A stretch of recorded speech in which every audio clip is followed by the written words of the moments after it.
What's up, everybody, and welcome to the Other Side of the Firewall podcast, where we highlight those movers and shakers and glass ceiling breakers, those people of color who have made it to the other side of the proverbial firewall, to those C suite and senior level positions. My name is Ryan Williams, and I am joined, as always, by Shannon Tynes What up? What up? and Levon Maynard. What's going on out there? All right. Well, thank you for tuning in again. We're changed the format a little bit. I won't keep saying that past this week, but content's a little bit more concise, a little bit more value added, because we're giving it to you in more digestible chunks, so to speak. So please stay tuned. Please continue to subscribe. And without further ado, I give it to Shannon. All right, everybody. So something we've actually addressed on our podcast before, but my nightmares are coming true with this one right here that I'm about to tell y'all about. So this is an article from BBC.com, and there was a mother that used deep fakes to frame cheerleading rivals of her daughter. So what this woman did, okay, her name was Rafaela Spone from Pennsylvania. She reportedly sent the content to the Victory Vipers team president. It showed her daughter's rivals. She did some deep fakes, and what it shows was these girls being naked, drinking, and smoking. She sent it to the coach. I'm sorry, not to the president, to the coach. And so we've talked about this on this show before, right? With deep fakes. It was only a matter of time before someone used them for evil like this, and that time is now, right? Like Judge Dredd is coming true right now, right? So what this woman did, and people do stuff for their children, right? Like I get it, you know what I mean? We love our kids, but at some point, like you have to be the adult here, right? Like this is somebody's mom. Like you can't just go doing stuff like this and punching kids in the face as much as you may want to, right? But she's also accused of sending abusive messages to the team, right? And their parents, owners of the cheerleading gym, using fake phone numbers. She actually got a phone number from a telemarketing company, and they traced it back and found out that she was the one that was sending these messages. But this woman, I mean, I don't know whether or not she's really in the IT, so I can't say for sure whether or not this took a lot of expertise for her to do, right? Like if she had to have an IT background or if she was just regular Joe Schmo that was able to do this, which to me is a little more scary, right? It just anybody can go in there and do these types of things. But yeah, this is one of those, man, that I'm like, my fears are coming true. These are my nightmares right here, right? You're gonna have my face, on some type of naked dude at a strip club or something like that. You know what I mean? I'm gonna lose my job for it, because I pissed somebody off. This is the type of stuff that I dream about, that is in my nightmares. But Levon, what you think about this, man? First of all, I think that they don't need a deep fake a picture of you naked on a strip club on a strip pole. That's already happened. I already seen that one. But That's out there on the internet. when I was doing that, there wasn't camera phones everywhere, right? So it's harder to come by. It's like a Polaroid or something. Yeah, Made yeah, his yeah. way through college. He's making his way through college. He had to pay them bills. Had to pay the bills. Let it make it happen. For computer class, right? That's what you do it for. Yeah, right.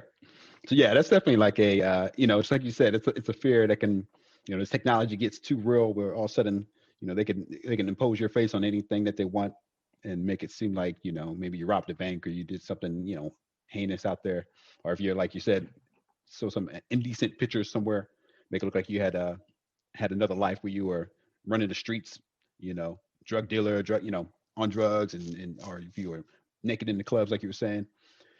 I think one point of thought as well. I read some other story, similar to this, as far as like deep fakes getting out there on the web. Also, we saw the whole thing with the Tom Cruise the other day, which was very interesting to see that. And it come, as I mentioned, I don't know if I mentioned on the show or not, but I was like, I bet you that guy kind of looks like Tom Cruise without the deep fake. And sure enough, he kind of looks very, very identical, very, very close to Tom Cruise. But they're doing like a lot of technology is advancing so that they can make these deep fakes, as well as the advancing technology to detect deep fakes. So they're using technology to be able to identify pictures and videos where they have like been modified somehow. And so they're able to track like different small points of the picture. I don't even know how it works, but they find points of the picture or the video that they can identify that's been faked. And then they can kind of like use that as a means to kind of like, confirm or deny something actually really happened in that video picture. So I think it's, it's always interesting. It's crazy that this lady was trying to use that to the benefit of her daughter, or try to make some other people look bad. It's like, I don't know. People have to have a certain mindset that try to do something like that. And really, like, if, I wonder if, I didn't get a chance to really read the story thoroughly, but if these girls actually did anything to a daughter, if they were just like you said, just rivals, and they were like, uh, uh, you know, challenging her daughter in the cheerleading competition, and then she doesn't want to have that competition, or if they actually were like, I can understand if they were like bullying her daughter or something like that, and she's trying to get back, maybe I'd be like, oh, okay, that's not, at least she's doing it for like some legit reason. But if she's just trying to like get rid of the competition so her daughter can win the grand prize of the championship, then that's like, that's really shady, and she needs to be kind of hemmed up for that for sure. But either way, it's kind of bad overall, no matter what. But hopefully, this has become like a trend, and people start, and hopefully people don't start getting actually getting away with this kind of attack on people. And all of a sudden, people are like, "Man, look all these pictures of Ryan Williams on the web, man." He's like, No, don't do that. What you think about it, Ryan? What you got on this one? So I think she was pretty clever, right? Not clever enough, but she was pretty clever. So it doesn't specifically say if she was tech savvy, but she was savvy enough to be able to. Because I don't even know where you find deep fake software. Now I got to look into it on somebody else's browser though, not on my own browser. That's right. But how she actually found it, and then she was able to mirror their faces to these images, which I assume was some either not suitable for work stuff or some pornography or whatever, that she was able to stick their faces on it. And then, like you said, she was sending the fake calls through the telemarketing company. Like, so she knew a little something, but she didn't know how to cover up her own IP, and that's how they found her eventually. So they believe the daughter had nothing to do with it, so that's good. But the mom's probably gonna get hemmed up, maybe do some time. I don't know. Like, they didn't go into specific charges, but I know when you're dealing with minors, some lines were crossed there, right? Like, not just fraud and what have you, but I don't know if you stick a minor's face on a nude body, what does that do? Like, does that get you in trouble or not? I don't know. I don't. So there's a lot of gray area, and like, we will learn what you can and cannot do because of things like this with this lady. So she's pioneering felonies right now. Right. It's a very, very gray area. But they knew this was coming. Like, they've been talking about this for years with not regular people though. They're talking about with your politicians, with your actors and actresses and what have you. But it's already before it even became a thing. It's already trickled down to regular people. So it's pretty terrifying. Shout out to the University of Buffalo. I'm a Buffalo native. So the scientists at UB have developed forensic tools for deepfakes, and that's how they figured out quickly that these were not these kids. It has something to do with the eyes not moving properly or something like that. Yeah. Which also leads me to believe that this is really good. Like, if you have to get to that type of detail, because they got me to, I could have sworn that was Tom Cruise. So like, Right. I would be easily fooled. You know what I mean? Like, I'd be like, yeah, it's them.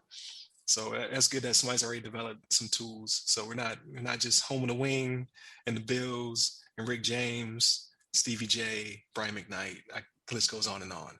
But we're also pioneering technology from Buffalo, New York. So I think that's pretty cool. It was Again, it was the light in their eyes is how they were doing it. So they were looking at the technology. So if you're looking at something, the light in your eyes should change the same, and that's how but they're it's figuring out the details. so crazy to me, because that means that it was in great detail. So I mean, she was actually able to map the face well enough where they had to get down to light sources to figure out, like, because what I would think is like a deep fake, like they would move left when they should move right, and like the face would not adhere to the body properly or what have you. But this lady, and she, for all I know, she could be deep fake master. I don't know. They don't really give her too much of her information out, but she was able to make it look real enough. They had to bring in the forensic scientists to prove that this wasn't a real thing. So that's crazy to me. So be careful with your face is the moral of this story. keep your face out them streets before you get mapped on something crazy. That's right. But yeah, I don't really think there's any way to really. Uh, Everybody has social media, and even if you don't have social media, if people around you are capturing photos of you, you're still susceptible. So I don't know what they would do to fix this, but hopefully there's some tech coming, maybe some deep fake. You know how if a politician says something false, it has the clarification underneath the picture. Like Yeah, maybe social media sites will have something like that with that person, or this is so and so's body and another person's face, which would be even creepier. Somebody right. steal your body instead of your r- face. I don't know what that's about, but Yeah, I don't know. I digress. I'm dragging on because this is pretty cool. But I'm glad that no harm came to these girls, and you know the mom will serve whatever time or whatever they choose for her. But it seems as though it didn't cause too much damage, so that's good. absolutely. So anything else before I land this plane? I think we covered it pretty well. It's a good story. Good find, Shannon, for sure. Yeah. Yeah, super creepy. It's because it keeps me up at night. That's how I found it. Been searching up deep fakes all night. Like, let me see. You having them premonitions like Yeah. Batman in the Snyder Cut. That's right. But we'll get Oh, we'll how- get that in a what? different What's that? article. That's- Different article. You Little gotta stay spoiler. tuned all week. Yeah, give you a little hint in the Little future. hint. Yeah, so make sure you like, subscribe, hit that bell so you know when the new content is coming. Again, if you subscribe to the Patreon, you get all 5 of this week's episodes at one time. It's at least 7 days early, completely ad free. If not, please tune in on YouTube and do all the things I said before. Also, you can listen to us on the audio podcast, and then just continue to subscribe if you're already subscribing, and you'll get these smaller feature-packed episodes throughout the week. With that being said, please tune in, or I'm sorry, please go to our landing page. That's www.theothersideofthefirewall.com, where you can get to all the things we have: YouTube, Instagram, Facebook group, which is pretty active. All the things off the landing page, and then you can hit us up personally. I am Ry Security Guy. That's RY Security Guy on Twitter and on TikTok. What about you, Levon? You can hit me up at Levon Maynard on the Twitters. There you go on the Twitters. So that's The all for Twitters. this episode. But I appreciate you guys' time. Y'all be easy. Take care, everybody.